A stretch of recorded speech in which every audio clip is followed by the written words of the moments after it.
অংশবতার আর মূল পুরুষ কৃষ্ণ।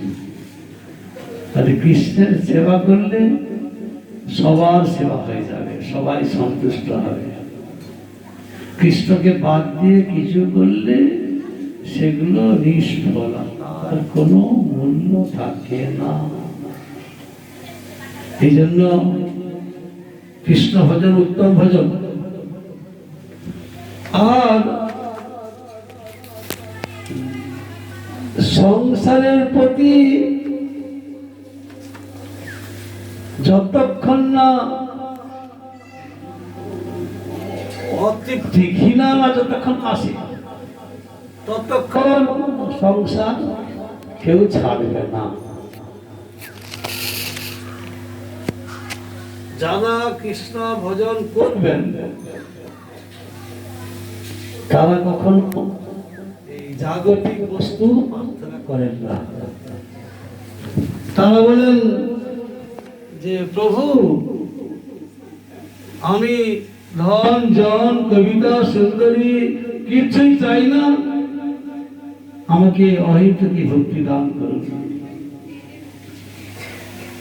যত দুঃখ যত কষ্ট যেন তোমার সেবা না ছাড়তে পারি, তোমাকে যেন আমি সেবা করতে পারি, এই বাসনা চাই।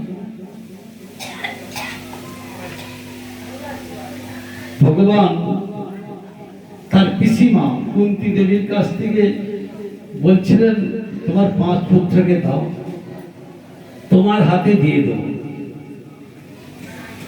কুরুক্ষেত্রে যুদ্ধ হলো, দ্রৌপদীর 5 পুত্র নিধন হয়েছে, অর্জুনের পুত্র অভিমন্যু বধ হলো, অনেক অনেক বধ হয়েছে রতিমারতি, কিন্তু 5 পুত্রের গায়ে কেউ আঁচড় দিতে পারে না। যুদ্ধে কৌরব বংশ ধ্বংস হয়ে গেল।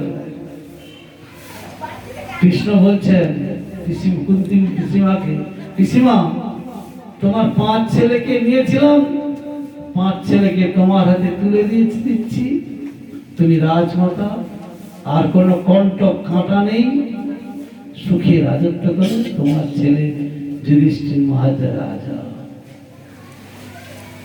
তাতে কুন্তী মা বলেছিলেন, বিপদ সন্তু তা শস্য তত্র জগদ্গুরু পুনর্ভব দর্শনং যশা পুনর্ভব দর্শন। কৃষ্ণ, তুমি আমাকে রাজমাতা করে চলে যাচ্ছ, আমি রাজমাতা হতে চাই না, আমাকে বিপদ দাও। যখন আমি বিপদে পড়ে যাই তখন তোমাকে স্মরণ করলে, দর্শন করলে বিপদ কেটে যায়। বিভিন্ন জায়গায় যত গৃহে আগুন লাগিয়ে দেবে, তুমি উদ্ধার করেছ। হিড়িম্ব রাক্ষস এলো, সেখানে উদ্ধার করেছে।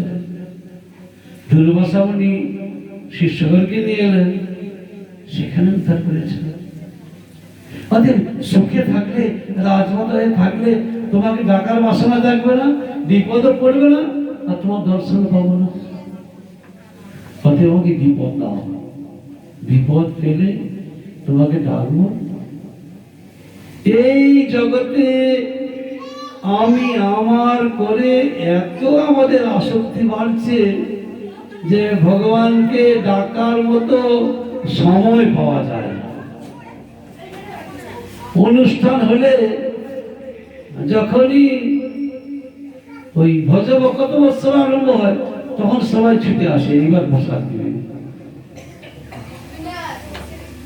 আজকে 200 লোকের আয়োজন হয়েছে, এখন 25-30 জন আসছে সন্ধ্যা। বক্তব্য